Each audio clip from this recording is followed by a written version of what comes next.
Bonjour, voilà, je suis donc Nathalie Janson. Je vais avoir la lourde charge de planter le décor. Voilà, donc j'espère surtout ne pas être trop indigeste juste après le petit déjeuner et pouvoir voilà, vous présenter quelque chose qui va vous inspirer pour la suite. Donc aujourd'hui, l'importance, effectivement, c'est pour ça que je démarre, c'est de savoir en fait pourquoi on est dans ce monde monétaire et pourquoi on est dans un tel contexte aujourd'hui. Comme Jonathan l'a rappelé, finalement, la naissance du Bitcoin, que je ne vais pas vraiment évoquer, en fait, s'inscrit en fait dans cette perspective que je vais vous décrire. Et on va commencer donc tout au début, quand la monnaie était à peine émergente. Alors, traditionnellement, on pour voilà, on évoque toujours Robinson Crusoe, le troc. En fait, si on se réfère aux anthropologues, on se rend compte que finalement le troc n'a à peine existé. Puisqu'on vous dit souvent pour le troc, le problème essentiel lorsqu'on échange, puisque spontanément, effectivement, nous échangeons, nous sommes des êtres sociaux, donc on échange parce que tout simplement, on ne peut pas produire tout soi-même pour pouvoir consommer ce qu'on veut, et donc on a très rapidement échangé. Et lorsqu'on échange, en fait, on a un problème de base très simple, c'est que la personne avec laquelle on échange, eh bien, doit avoir exactement l'opposé de ce que nous, on veut lui céder.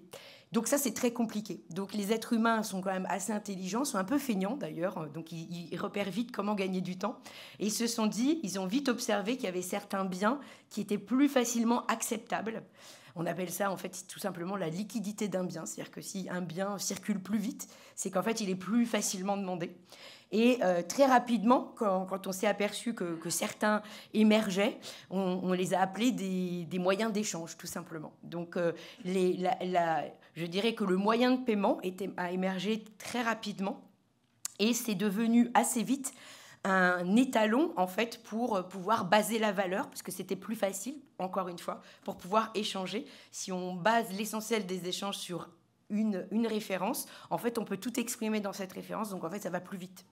Voilà, donc les êtres humains sont magiquement en fait relativement futés, et pour aller plus vite et améliorer leur sort, en fait ils savent très bien comment gérer leur quotidien. Voilà, donc on en est donc très vite, on s'aperçoit qu'il y a des moyens de paiement, puisque tout ça c'est arrivé dans le monde à différentes époques, à différentes vitesses, hein, ça dépend de là où on habitait. Alors c'est vrai que cette urgence d'échange, elle s'est surtout ressentie dans les endroits où il y avait par exemple des foires, ou là où il y avait des ports, parce qu'en fait il fallait pouvoir commercer. Donc les endroits de fort commerce, forcément les solutions sont arrivées assez vite. Et une des formes qui est arrivée très vite, c'est effectivement la monnaie métallique. Ce n'est pas non plus un hasard, hein. C'est tout simplement parce que la monnaie métallique, vous pouvez la tester, vous pouvez savoir si elle est vraie, elle n'est pas vraie, son contenu, parce que c'est chimique. Vous pouvez aussi utiliser différents produits pour savoir quelle est la qualité en fait, du métal que vous allez recevoir. Et on a très vite, alors bon, évidemment je passe très vite sur l'histoire, mais finalement ce qui a émergé, ça a été surtout l'or, et dans les endroits qui étaient moins riches, l'argent. Parce qu'en fait après il faut avoir une adéquation entre la valeur qui circule et le développement du pays. Donc très vite, on s'est retrouvé avec un système où il y avait de l'or. Et comme je vous disais, les endroits qui ont été les plus rapides pour passer de ce système où en fait on utilisait de la monnaie métallique au système que je vais vous décrire, où en fait on va avoir le passage à ce qu'on a appelé la monnaie papier. C'est à nouveau, c'est dans des endroits de commerce. Donc par exemple, si vous prenez la République de Venise, ça a été très tôt, vous avez eu des banques dès le Moyen-Âge pour des raisons en fait tout à fait pratiques. Alors pourquoi est-ce que les individus finalement ont aimé la monnaie métallique mais pas tant que ça? Eh bien tout simplement parce qu'en fait c'est pas non plus super pratique dans les échanges. Déjà il faut le stocker. Alors pour les plus vieux dont je fais partie, on se rappelle des films de Cap et d'épée où on vient voilà, vous volez votre or quand vous transitez d'un endroit à un autre.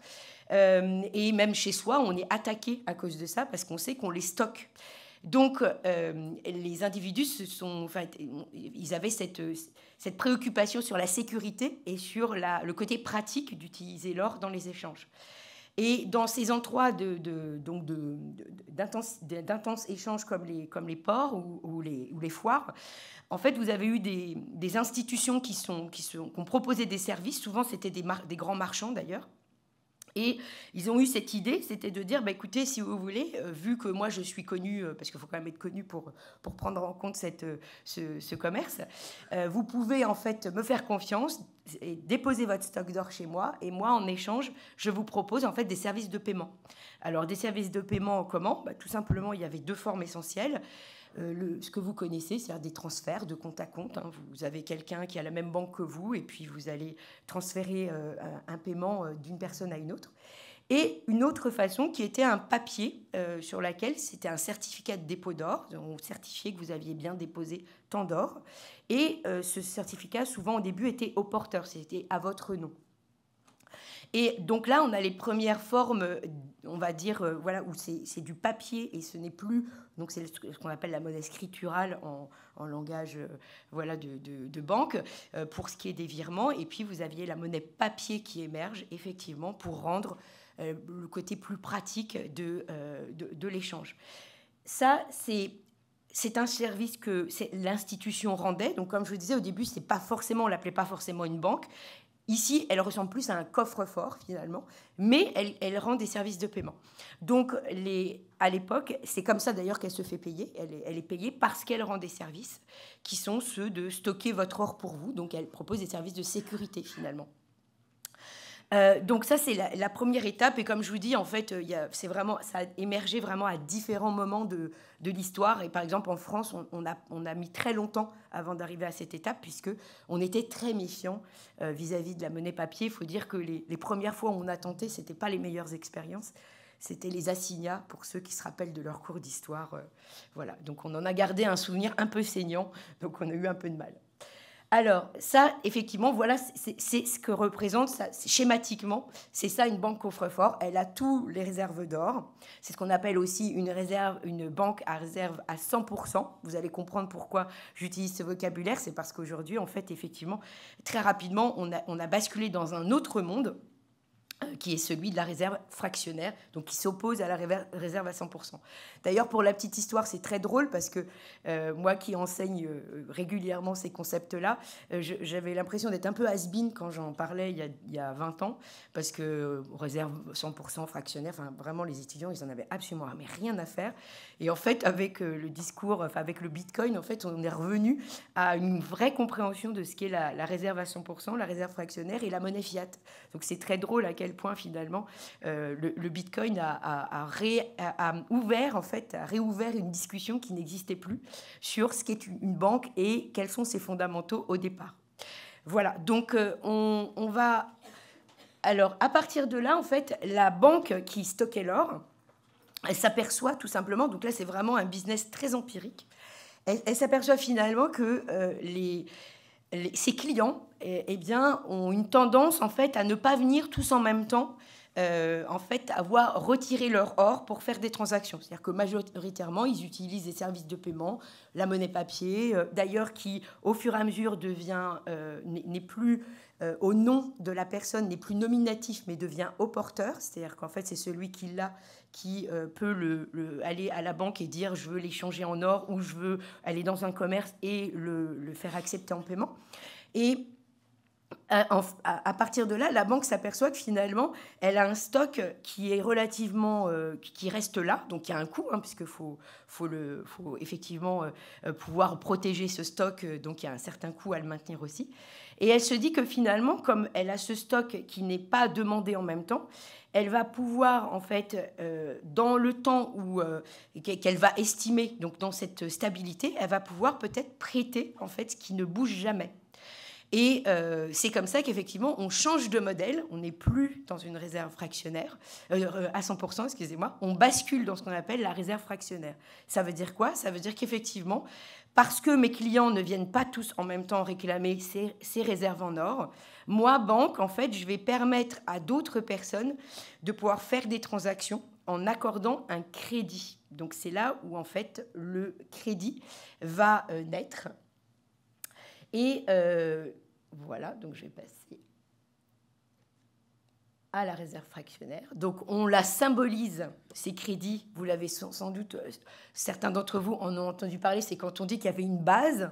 Donc là, effectivement, je suis désolée, je n'ai pas trouvé d'image avec de l'or, mais il n'y avait que des dollars. Mais cette idée, c'est d'avoir effectivement une base, qui est celle des réserves, et ensuite, je crée, en fait, je vais pouvoir émettre des crédits qui vont me permettre, en fait, d'augmenter la circulation de la monnaie. Je vais pouvoir créer en fait des nouveaux. Donc, quand j'ai un crédit, si vous vous demandez un crédit, la banque, elle va avoir dans son bilan une créance sur vous. Et en fait, au passif, elle va vous donner, elle va vous transférer cet argent sur votre compte, puisque si vous demandez un crédit, c'est parce que vous voulez le dépenser. Donc là, vous voyez le lien direct entre le fait qu'un crédit, ça crée en fait un moyen de paiement, parce que vous allez effectivement utiliser ce moyen de paiement pour pouvoir réaliser votre transaction. Donc par rapport à l'instant d'avant, c'est-à-dire quand ça n'existait pas, effectivement, dès lors où je passe dans une réserve fractionnaire, je suis capable de faire plus de transactions. Voilà. Donc ça, c'est la subtilité de ce qu'on appelle la création monétaire et qui est après l'objet de tous les mots qu'on peut peut-être avoir aujourd'hui. Mais en tout cas, c'est comme ça que ce passage s'est opéré. Donc, pour le moment, je ne vous ai pas parlé de banque centrale, volontairement, parce que cette étape, elle a eu lieu à nouveau dans différents endroits à différents moments. Il n'y a pas eu de banque centrale pour l'inventer. C'est-à-dire que c'est effectivement vraiment un business, c'est-à-dire que les banques, à l'époque, ont trouvé cette nouvelle façon d'augmenter la capacité des personnes qu'elles avaient, enfin des business autour d'elles pour pouvoir faire des crédits. Et c'est comme ça qu'elles l'ont fait. Vous notez bien une chose très importante. Les banques ont besoin d'être liquides, c'est-à-dire qu'elles, quand elles font cette opération, comme je vous ai dit, c'est très empirique, elles vont estimer la stabilité de ce qu'elles ont comme stock. Donc il ne faut pas, ce qui est très important pour elles, c'est qu'elles soient toujours capables de répondre à la demande courante de conversion en or. Si elles ne le font pas, c'est là où on a le scénario catastrophe, et vous avez entendu parler parce qu'on a eu des beaux exemples récents, c'est sympa. Le dernier en date, si vous avez écouté au niveau des news, au niveau international, c'était la fameuse Silicon Valley Bank, qui a eu ce qu'on appelle un bank run, donc un course au guichet. C'est quand, en fait, quand on vient convertir, eh bien, la banque ne peut pas vous donner, alors à l'époque c'était en or, mais aujourd'hui, elle ne peut pas en fait vous rendre votre monnaie en cash, et donc ce qu'on appelle aujourd'hui la monnaie banque centrale. Dans ces cas-là, effectivement, c'est une faillite de la banque, puisqu'elle ne respecte pas son contrat. Donc très vite, malheureusement, dès lors qu'elle fait face à un bank run, très vite, elle va se retrouver dans la capacité de continuer son activité. Donc ça, c'est la partie, effectivement, qu'on retrouve aujourd'hui. Alors, pour la petite histoire, ce qui est très drôle, c'est qu'avant une course au guichet, ça mettait du temps, c'est-à-dire que ça pouvait prendre plusieurs jours parce qu'en fait, l'information circulait de façon, ne circulait pas de façon rapide. Mais aujourd'hui, vous vous doutez bien qu'avec effectivement nos comptes en ligne et toute l'information dont on est arrosé en permanence, eh bien, effectivement, le risque, lorsque le risque de bank run se matérialise, c'est une catastrophe. Donc là, pour vous donner une idée, la Silicon Valley Bank a eu... donc c'était une banque qui faisait à peu près 250 milliards elle avait une taille de 250 milliards en termes d'actifs. Elle a subi une demande de 42 milliards en une après-midi. Donc vous voyez qu'effectivement, ça a duré entre 14 et 17 heures. Et donc effectivement, ils ont été très vite en difficulté parce qu'aujourd'hui, dès lors où vous avez un problème, tout le monde le sait. Donc tout le monde demande en fait de retirer son argent en même temps. Donc ça, c'est le problème contemporain. À l'époque, effectivement, ça mettait un peu plus de temps. Mais néanmoins, c'est quand même ça leur scénario catastrophe. Et donc c'est pour ça que pour les banques, c'est très important d'être liquide. Alors pourquoi j'insiste là-dessus ? Parce qu'en fait, souvent, on pense que les banques, ça prête, ça fait des prêts très longs ou ça peut prêter. Et en fait, non, une banque, au départ, ça ne faisait pas de prêts longs parce qu'elle ne peut pas s'engager longtemps vu qu'elle a cette contrainte très forte de liquidité. Voilà, donc ça, c'est la banque tant qu'il n'y avait pas de banque centrale. Donc là, ici, les banques c'était très décentralisé. Alors, pour vous donner une idée, quand même, pour vous faire correspondre à ce qu'on vit aujourd'hui, finalement, les banques, elles avaient la même chose que vous connaissez aujourd'hui, vos comptes. Et par contre, ce qu'elles émettaient avant qu'il y ait une banque centrale, c'était des billets qui étaient à leur effigie. Donc, en fait, elles avaient des billets qui étaient remboursable en or, c'était écrit dessus, voilà.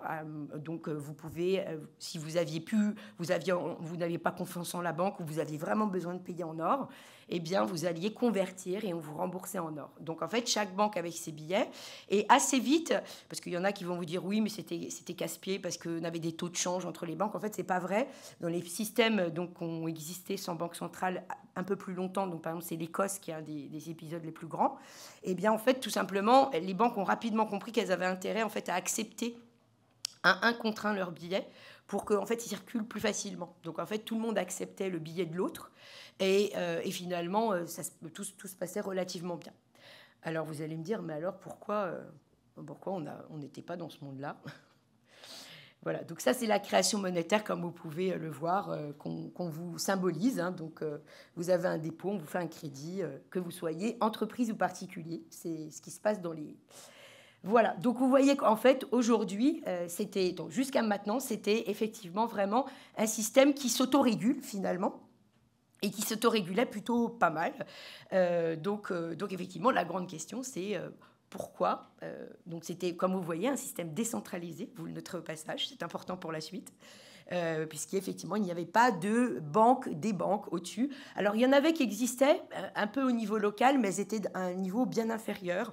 Il y avait une qui était relativement célèbre aux États-Unis, et en fait, le système s'autogérait relativement bien. Il n'y a pas eu de crise majeure. Et les banques étaient assez conservatrices puisque, comme je vous dis, en fait, ce qui est très important pour elles, c'est surtout de pouvoir rembourser de convertir en or lorsqu'un client le voulait, parce que sinon, elles se retrouvaient en difficulté et ça pouvait très mal tourner. Donc voilà, on en arrive effectivement au moment où en fait, on va centraliser cette gestion monétaire. Alors, en effet, c'est souvent ce qu'on identifie comme la mère de tous les excès.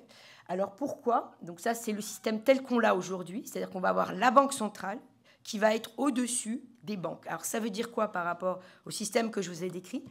Ça veut dire que finalement, les réserves d'or qui étaient fragmentées entre les banques et les billets qu'elles émettaient, qu'elles convertissaient en stock d'or qu'elles détenaient, eh bien en fait, on va remonter tout ça au niveau de la Banque centrale. Ça veut dire que la Banque centrale, finalement, va centraliser à la fois le stock d'or et également le billet qu'elle va uniformiser et où elle va mettre son nom. Et en fait, les autres n'auront plus la possibilité d'émettre les leurs. C'est ça la grande différence. Alors, vous me direz...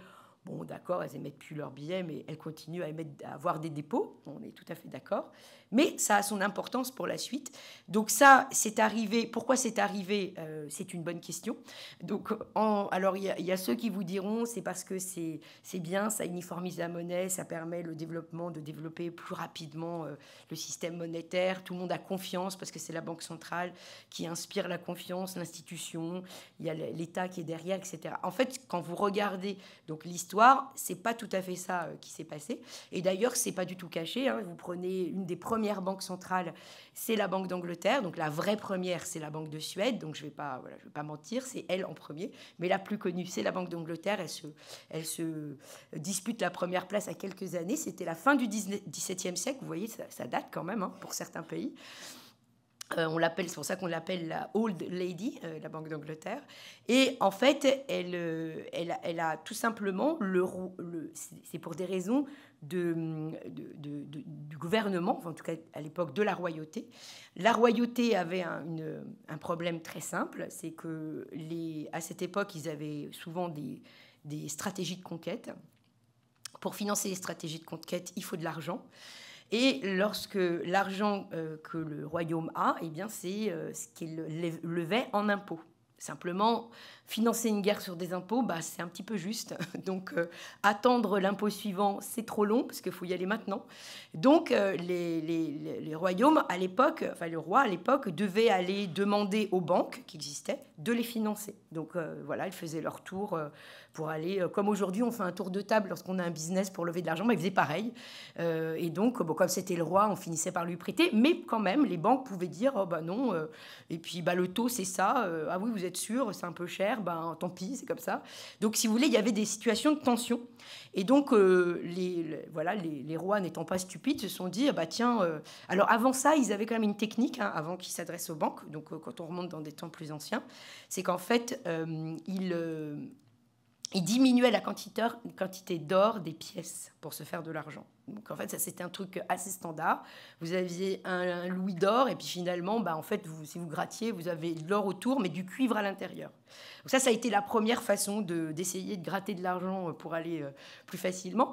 Après, on est passé à une dimension plus industrielle avec la Banque centrale, parce que là, on pouvait y aller un peu plus fort. Et donc, en fait, il a dit à une banque, ben, en fait, moi, je te donne le privilège d'émettre de la monnaie, et en échange, en fait, tu m'assures de financer finalement mes conquêtes, c'est-à-dire qu'en fait, tu me prends mon papier, ma dette, pour pouvoir, en fait, et en contrepartie, tu émets de la monnaie. Donc là, c'est vraiment, et c'est assez récurrent. Alors, il y en a qui n'aiment pas cette explication, parce qu'effectivement, ça montre que finalement, la Banque centrale est bien une émanation de la volonté des gouvernants, qu'ils soient royaumes ou républiques plus tard. Ça n'a pas changé.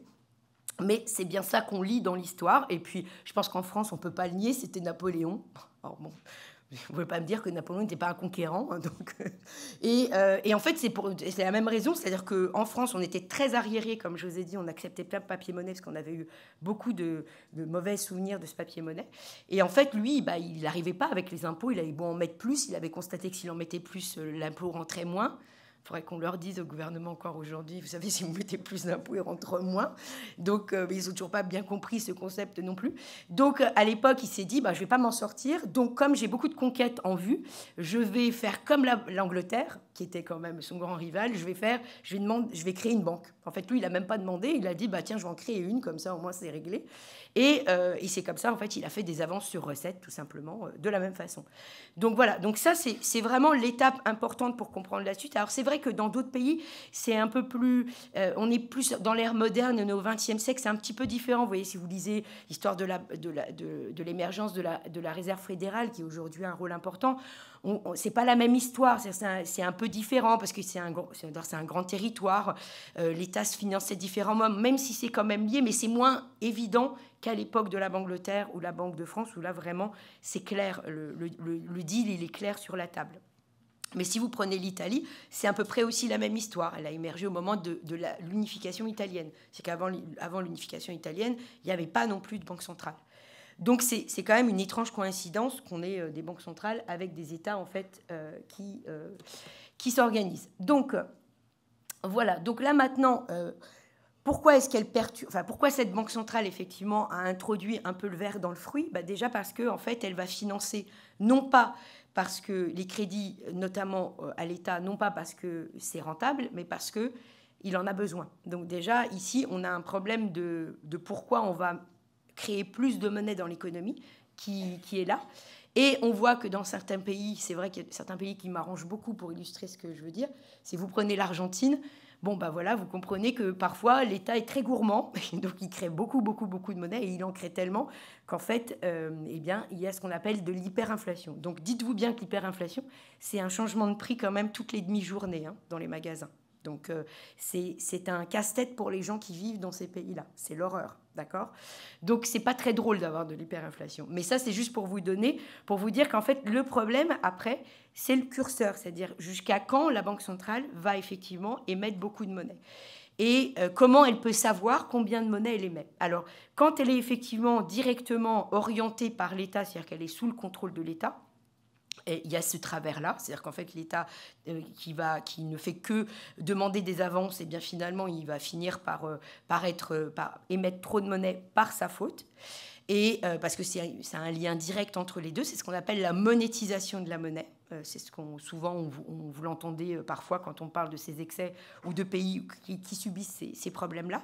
C'est ce qu'on appelle la monétisation de la dette, excusez-moi, de la dette de l'État, parce qu'effectivement la Banque centrale va directement imprimer des billets ou ajouter des réserves dans les banques, parce qu'il y a ces deux façons-là, mais c'est toujours de la monnaie banque centrale, et en fait c'est comme ça que la monnaie en fait va circuler partout.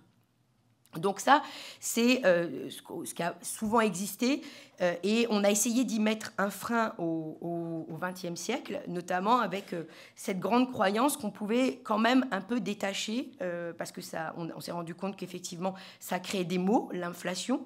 On n'a même pas été jusqu'à l'hyperinflation dans nos économies, hein, c'était les années 70. On s'est rendu compte qu'effectivement, quand on émettait trop de billets, ça pouvait avoir des effets. Alors, pourquoi est-ce qu'effectivement c'est les années 70 qui nous ont fait prendre cette mesure-là? C'est aussi intéressant. Eh bien, ce n'est pas un hasard. Et d'ailleurs, si Trump était un peu plus économiste, il saurait aussi que son déficit commercial, il date à peu près de la même époque. Et ce n'est pas un hasard. C'est qu'en fait, c'est à cette époque qu'on s'est affranchi de l'or.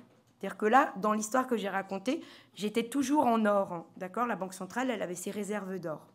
Et le mérite de l'or, c'est que c'est apolitique. C'est un stock qu'on a, ça ne représente pas de gouvernement, et c'est une corde de rappel lorsqu'on émet trop de billets, parce qu'après, on n'a plus assez d'or.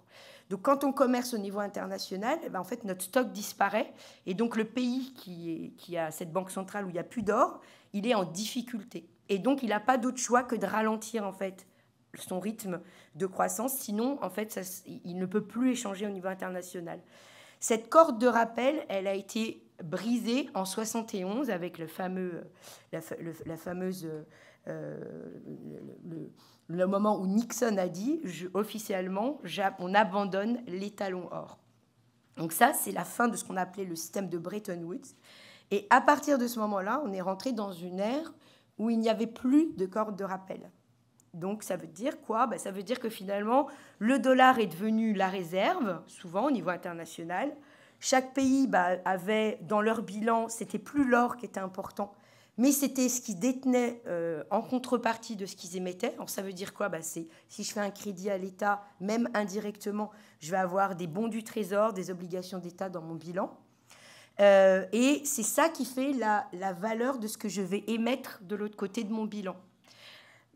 Donc, on vit dans ce monde-là qu'on appelle donc fiat.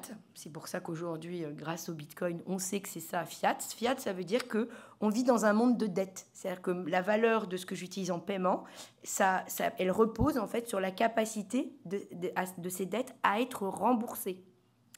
Donc, c'est pour ça que les pays qui ne peuvent plus rembourser leurs dettes, en général, voient leur monnaie dévaluée, voire chassée. C'est pour ça, à nouveau, que dans des pays où ça se passe mal, c'est souvent la dollarisation de fait qui s'impose, parce que nous, en tant que consommateurs, on n'a pas envie d'utiliser une monnaie qui ne vaut rien, et les entreprises encore moins, parce qu'elles ont besoin de prévoir dans le temps pour pouvoir avoir des business, donc elles ne peuvent pas utiliser une monnaie qui ne vaut rien. Et ça a été la grande rupture. Et effectivement, c'est important de le comprendre parce que c'est sans doute ce qui a mené au fur et à mesure à cette réflexion sur la monnaie, et la technologie a aidé à trouver une solution qui vous sera expliquée plus tard. Mais en fait, c'est vraiment là où on a basculé dans un autre monde. Et pour être très honnête, en fait, on n'a jamais... Donc, par rapport à l'histoire, vous imaginez, on a des millénaires en fait d'histoire. Ça fait plusieurs siècles qu'on était basé sur un système qui avait l'or comme référence. Et en 71, donc c'est assez récent finalement, il y a un peu plus de 50 ans, c'est pas non plus très vieux, eh bien on a fait ce saut dans l'inconnu où on va avoir un système monétaire qui est basé sur la dette. Donc là, c'est ça, une banque centrale, son bilan, c'est ça, vous voyez. Elle émet de la monnaie en circulation, sous forme de billets, c'est ce que vous connaissez, sous forme de réserve pour les banques, c'est ce que vous ne connaissez pas, mais qui est dominant aujourd'hui. Et vous voyez qu'elle a dans ses actifs l'or, mais qui n'a plus de valeur de référence, qui est juste là pour faire... ils l'ont en stock, mais il est évidemment valorisé. Mais ce n'est pas ça qui donne la valeur à la monnaie. Ce qui donne la valeur à la monnaie, c'est les réserves de change en d'autres monnaies dont on a besoin pour payer les autres lorsqu'on commerce, et au niveau international, et effectivement, comme vous voyez, les dettes souveraines, donc les dettes des États. Donc ça, c'est notre système actuel. Et bien évidemment, on se dit que finalement, c'est toute une histoire de relativité. C'est-à-dire que si les États-Unis, qui sont la monnaie de référence aujourd'hui, émettent plus, ben moi, en fait, je peux émettre plus, parce que si j'émets plus comme les États-Unis, finalement, je suis à égalité. Donc, en fait, on s'aperçoit que dans ce monde-là, finalement, effectivement, on va vers une possibilité d'inflation, ce qu'on appelle l'inflation, c'est-à-dire de la création de monnaies de dette beaucoup plus importante qu'il n'était possible, en fait, dans ce monde à l'époque de l'or, parce qu'il n'y a plus cette corde de rappel neutre. Elle n'existe plus. C'est donc... La Banque centrale, je vais vous passer les détails techniques et puis je ne voudrais pas non plus vous endormir non plus. Je ne vais pas trop dépasser mon temps de parole. Donc en fait, en somme, elle règle cette masse de monnaie selon différents objectifs. Alors vous savez que par exemple la BCE est très fière de dire que c'est la stabilité des prix, en fait, son curseur, et que c'est la seule dimension qui existe. Donc elle est du coup indépendante. Donc pour revenir sur ce que je soulignais tout à l'heure, c'est-à-dire qu'effectivement aujourd'hui on a ce qu'on appelle des banques centrales indépendantes qui normalement suivent l'objectif. La BCE est sans doute celle sur le papier qui est la plus indépendante puisqu'en fait elle n'a ce seul objectif que de stabilité des prix. Et en fonction de cet objectif, elle va utiliser le taux d'intérêt. Je crois que vous êtes arrosé suffisamment de cette information régulièrement en disant oh, il est stable, il a baissé, il a augmenté.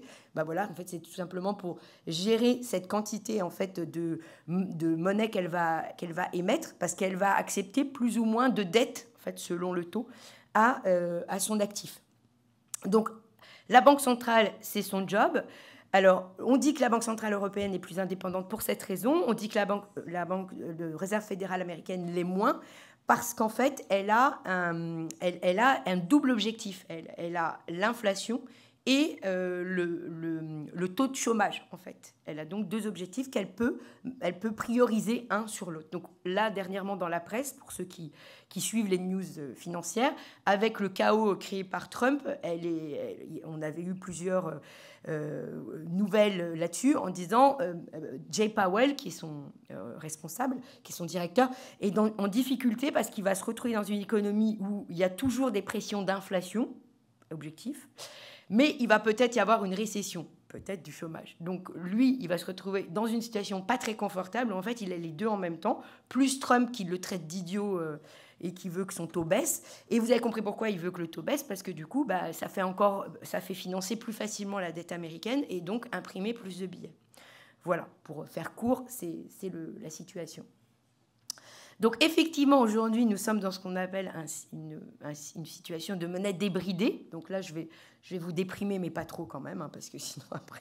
Mais il faut que je vous déprime suffisamment pour que vous ayez envie de comprendre vraiment le Bitcoin, en fait. Donc c'est mon job, en fait, ici.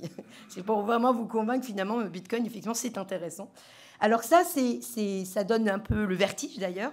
C'est l'évolution de la valeur des bilans des banques centrales depuis la crise de 2008. Parce que la crise de 2008, elle a vraiment fait un effet de bascule. C'est-à-dire 2008, ça a été la crise de tous les excès.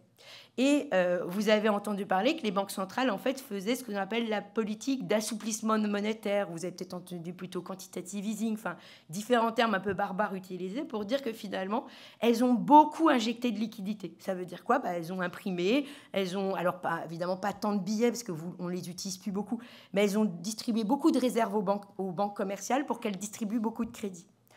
Alors aujourd'hui, c'est un peu plus compliqué que ça parce que ça arrose aussi les marchés financiers. Donc voilà, en fait, il faut voir qu'il y a deux canaux. Et peut-être le marché financier, c'est même le pire des deux aujourd'hui.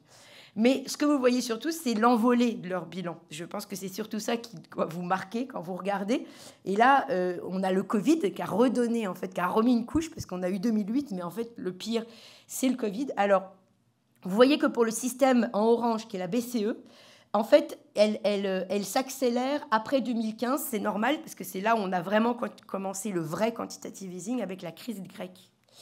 Alors que si vous voyez la Fed en bleu, elle, on voit qu'elle a commencé plus tôt, mais ça c'est normal, parce qu'elle a commencé en 2008 pour arranger sa situation de crise financière.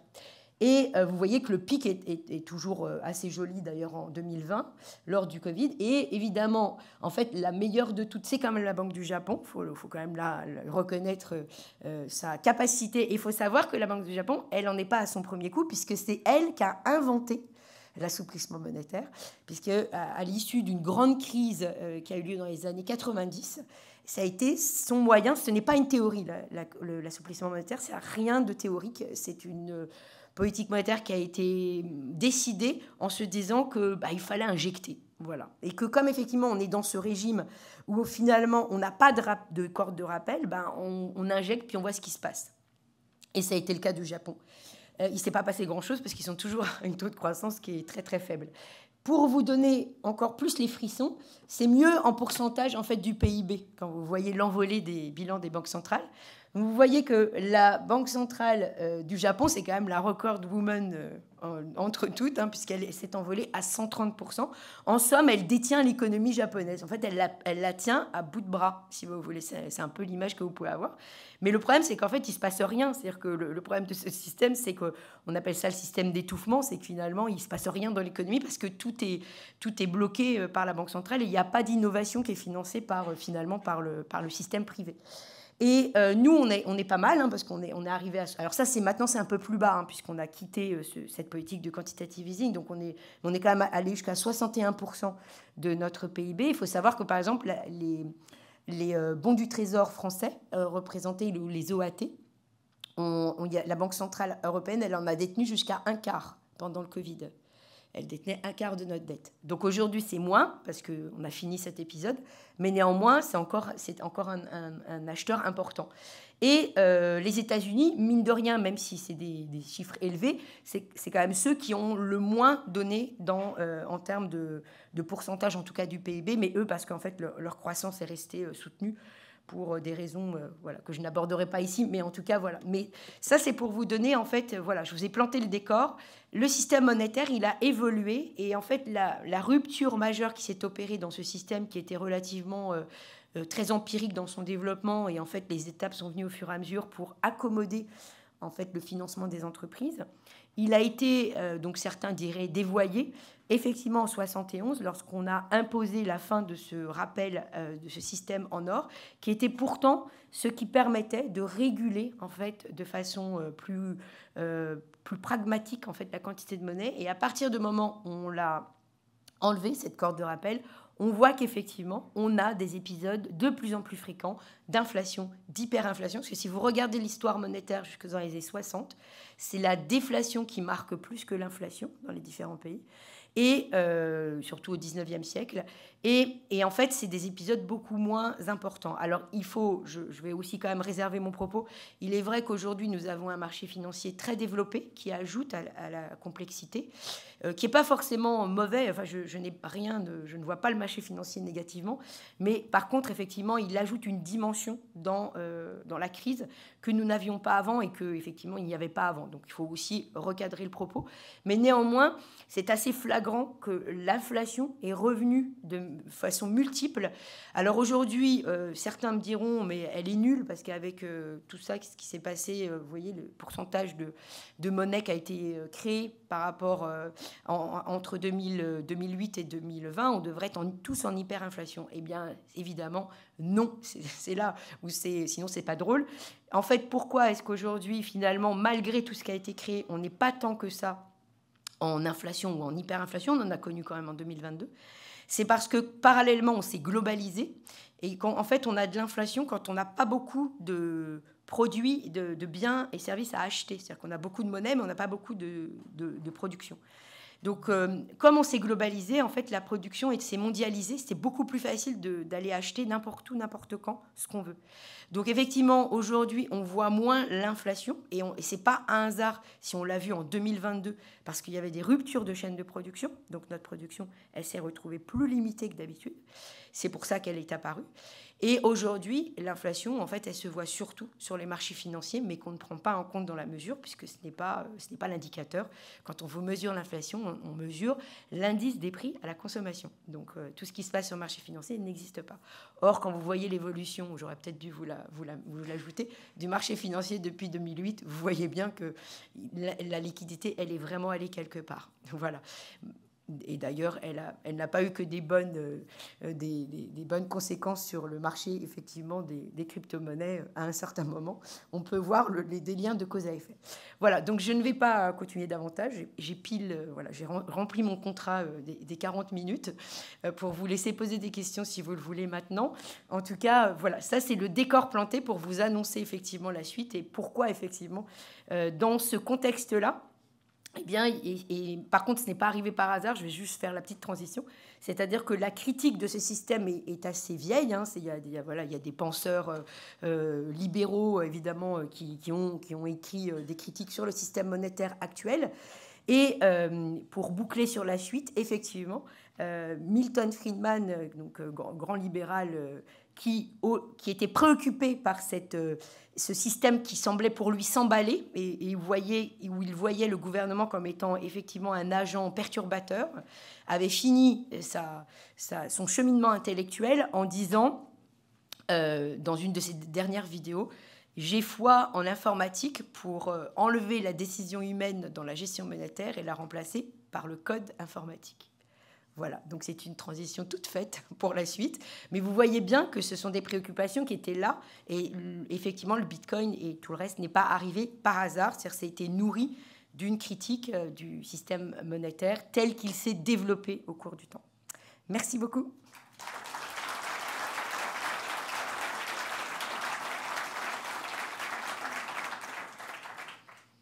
Juste cependant 2 remarques. La première sur la comparaison avec le Japon et les systèmes occidentaux, où en fait dans le Japon la grosse part de la dette appartient directement à la population, où c'est la banque publique en fait, là où en fait chez nous on est sur de la dette privée qui est sur les marchés, donc qui appartient à d'autres États, d'autres banques, etc. Et où en fait les enjeux de remboursement sont pas les mêmes. Après, la population peut gérer son propre... Après, c'est juste une remarque à la con, comme ça. Non, c'est parce qu'en fait, vous avez un taux d'épargne au Japon qui est très élevé. Et effectivement, vous avez une préférence déjà avant pour la détention nationale de la dette. Mais nous, on est plutôt une exception en France, avec un taux de détention de la dette qui est assez élevé par les investisseurs étrangers, parce que si on compare, on est à 53%, l'Italie est à 27%, les États-Unis sont à 25%, pourtant on dit que la dette américaine est détenue partout, en fait, pas tant que ça. Et effectivement, la Chine ou le Japon, c'est des dettes qui sont très détenues, mais c'est parce qu'ils ont des taux d'épargne très élevés comparés en fait, aux... Tout à fait, on est d'accord là-dessus. Et c'est juste la différence entre la part à qui appartient la dette. Après, sur la monnaie, au niveau de l'inflation, il y a une volonté de la part des pays asiatiques du coup, à garder leur monnaie faible pour du coup, en fait, la jouer entre eux sur les marchés et du coup se préserver par rapport au dollar, c'est-à-dire dans la lutte commerciale. C'est surtout la Chine, pas tellement le Japon. La Chine contrôle sa monnaie, elle n'a jamais libéré sa monnaie. Oui, tout à fait.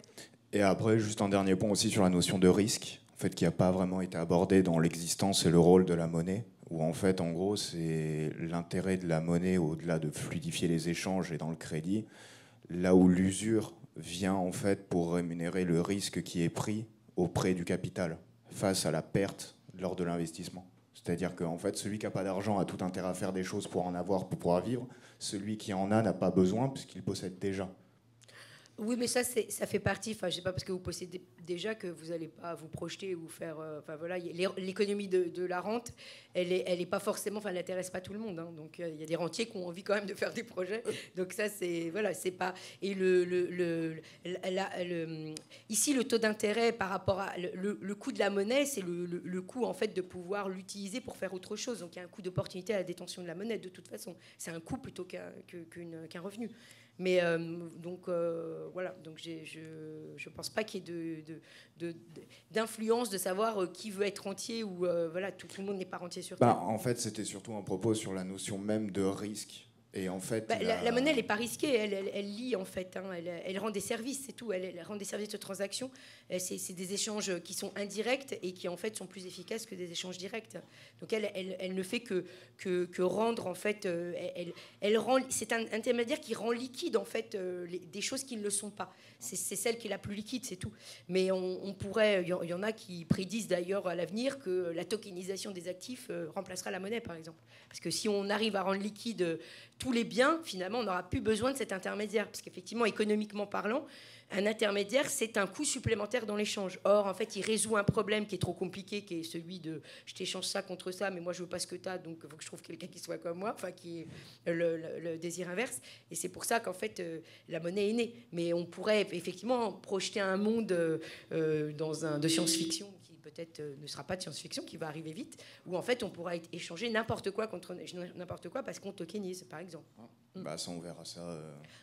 Moi, je serais peut-être pas là pour le voir, mais oui, peut-être. C'est la boule de cristal. Voilà, exactement. Bonjour. Bonjour. Est-ce qu'avec ce qui se passe en Russie et en Chine, on pourrait retourner à un système où l'or, du coup, serait une réserve référence? Alors, ça a été souvent évoqué. Oui, ça a été d'ailleurs dans ces courants américains un peu libéraux, enfin plutôt même presque anarcho-capitalistes. Ça a été souvent, on a voulu créer des gold coins, mais déjà bien avant, dans les années 60-70. C'est des choses qui existent depuis longtemps, un retour en fait à cette réserve d'or. Mais c'est vrai qu'en fait, il n'y a pas eu ça n'a pas pris. Mais en effet, les stratégies telles qu'elles ont, en tout cas la Chine aujourd'hui, elle a une stratégie qui est assez intéressante, en tout cas qui va dans ce sens-là, puisque dans les 3 dernières années, ça a été une des banques centrales les plus grosses acheteuses d'or, puisqu'en fait, elle s'est, entre guillemets, débarrassée de certaines parties des bons du Trésor américain pour, en fait, acheter de l'or. C'est une manifestation de géopolitique, de dire je veux m'affranchir du dollar. Et c'est pour ça qu'elle est très active aussi sur la possibilité de créer un système alternatif. Et ça ne vous a pas échappé avec la guerre en Ukraine. Elle a essayé d'avoir un contre-SWIFT. Donc le SWIFT, c'est celui qui s'occupe des échanges internationaux quand on paye au niveau international et qui est très dominé par le dollar. Et effectivement, quand il y a eu cet épisode, elle est revenue. Et là, aujourd'hui, elle travaille aussi sur un système en fait digital au niveau des paiements internationaux. Enfin, on voit bien que la Chine s'active pour s'extraire effectivement de la domination du dollar et faire remplacer. Mais elle est en contradiction, ce qui est souvent le cas de la Chine, puisqu'en même temps, ils contrôlent leur monnaie. Donc contrôler une monnaie et vouloir devenir une monnaie de référence, c'est pas compatible. Donc je ne sais pas, les gouvernants chinois, ils sont un peu bizarres avec ça. J'ai toujours pas compris en fait là où ils voulaient en venir, puisque si jamais ils veulent vraiment devenir la monnaie de l'autre côté du monde, ils vont être obligés de lâcher leur contrôle de la monnaie. Ça, c'est clair. Oui. Mais c'est vrai qu'il y a des mouvements assez intéressants, même si effectivement l'Amérique reste le premier détenteur d'or, mais la Chine a beaucoup rattrapé. Effectivement, par rapport à son Est-ce que trade. ce serait en notre défaveur, du coup, si ce système revient pour l'Europe, étant donné que nous, on n'est plus sur ce modèle-là? Oui, de toute façon, là, on est loin au niveau du stock d'or, par contre. Oui, c'est ça. Parce que nous, on a un stock d'or qui est plus faible et qu'on n'a pas forcément maintenu. Oui, il y en a qui appellent de ses voeux. Alors c'est pour ça que certains de Bitcoin disent non, autant utiliser le Bitcoin qu'au moins il sert à autre chose que juste... parce que l'or, effectivement, aujourd'hui, c'est vraiment une relique au sens propre du terme. C'est-à-dire qu'on ne sait pas pourquoi il y a cet engouement, à part le fait qu'on sait que ça a été stable au cours du temps, mais l'utilisation industrielle, elle est moindre. Il n'y a pas vraiment de raison. Enfin, je veux dire, c'est pas très liquide non plus. Enfin, ça sert pas à grand chose. Alors qu'au moins le Bitcoin a le mérite de faire des paiements. Donc c'est quand même plus intéressant. Merci. Oui. Le premier rang est très actif. Il faut vous réveiller au-dessus. Merci pour toutes les explications. Moi, je m'avance peut-être, mais je vois un B là.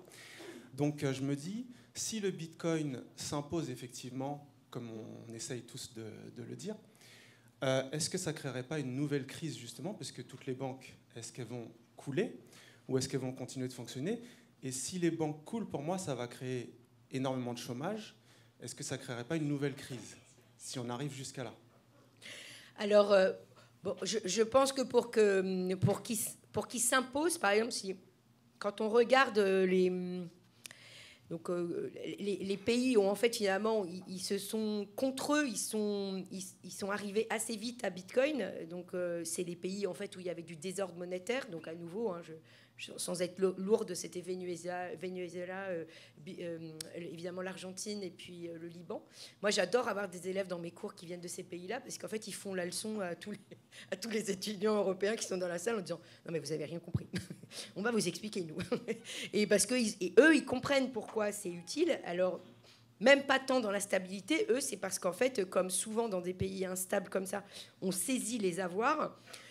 Dans ces pays-là, ils ont vite compris qu'en ayant leurs avoirs, effectivement, les convertissant en bitcoin, ils n'étaient plus exposés en fait au côté totalement imprévisible de l'État et notamment de sa capacité à vous saisir vos avoirs. Ça a vraiment été, c'est ce qui a souvent conduit, enfin, je ne veux pas m'avancer parce que j'y vis pas, mais je pense que ça a été quasiment systématiquement ce qui a fait très vite comprendre que Bitcoin avait un avantage. Et là, il y a vraiment, si vous regardez les pays d'Amérique latine, il n'y a pas photo. Il y a quand même. Après, ils utilisent aussi du stable, hein, donc faut pas non plus, voilà, pour rester en fait sur la chaîne et pas revenir et pas convertir dans le dollar. Mais ça, c'est un vrai contre-pouvoir. Donc moi, je ne sais pas si on ira vers une crise, mais on voit qu'en tout cas, c'est un contre-pouvoir. Et ça, c'est bien, parce que ça veut dire qu'en fait, l'État en fait, retrouve une corde. Alors effectivement, la corde de rappel, elle est plus forte dans ces pays-là. Alors évidemment, je ne vous dis pas que c'est grâce à Bitcoin que l'Argentine a arrêté de faire ce qu'elle fait. Mais néanmoins, on voit bien qu'il y a une résistance qu'il n'y avait pas avant. Et ça, c'est intéressant. Donc je ne sais pas si on irait jusqu'à la crise, parce que je pense qu'avant, il y a des étapes où en fait, on prend conscience. Et ça, c'est quand même une étape importante. Parce que ça permet aux gouvernants de voir qu'en fait, il y a de la résistance. Et s'il y a de la résistance, ben, en fait, il y a un moment donné, ils vont arrêter. Alors, vous me direz, c'est comme en Russie, quand on disait, oui, mais il y a toujours le marché qui leur permet, en Union soviétique, qu'on a fait perdurer le système. C'est vrai que du coup, ils peuvent continuer encore un peu plus longtemps. Donc, je ne sais pas lequel il faudrait, effectivement. Merci. Voilà. Bonjour et merci pour cette présentation. Je vous informe, je suis libanais, alors je comprends très bien la situation.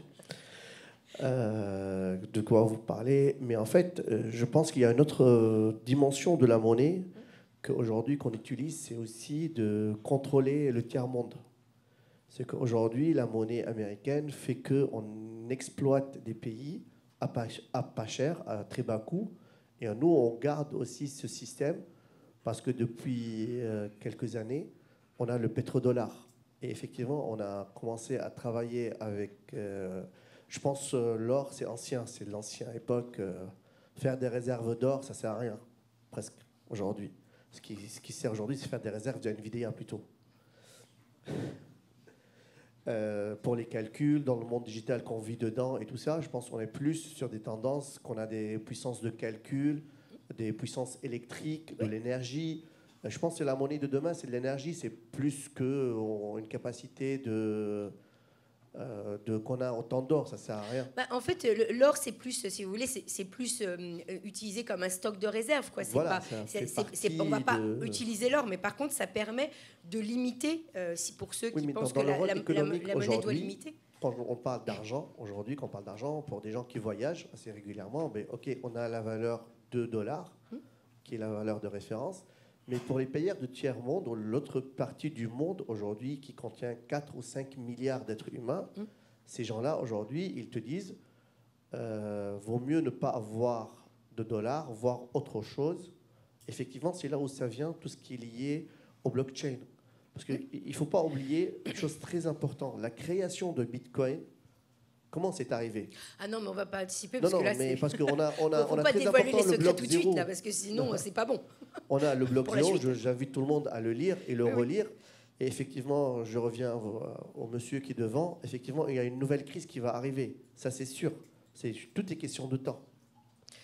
Oui, c'est clair que de toute façon, les crises se sont multipliées.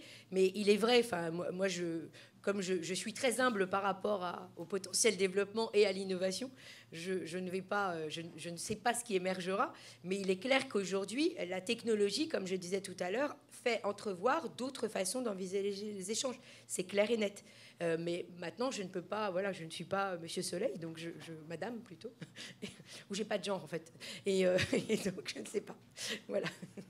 Bonjour Nathalie, merci pour la présentation. J'avais une dernière question. Okay. On critique beaucoup les banques oui. Sur les réserves fractionnaires. Oui. C'est beaucoup critiquable, mais au final, est-ce que c'est pas un faux problème?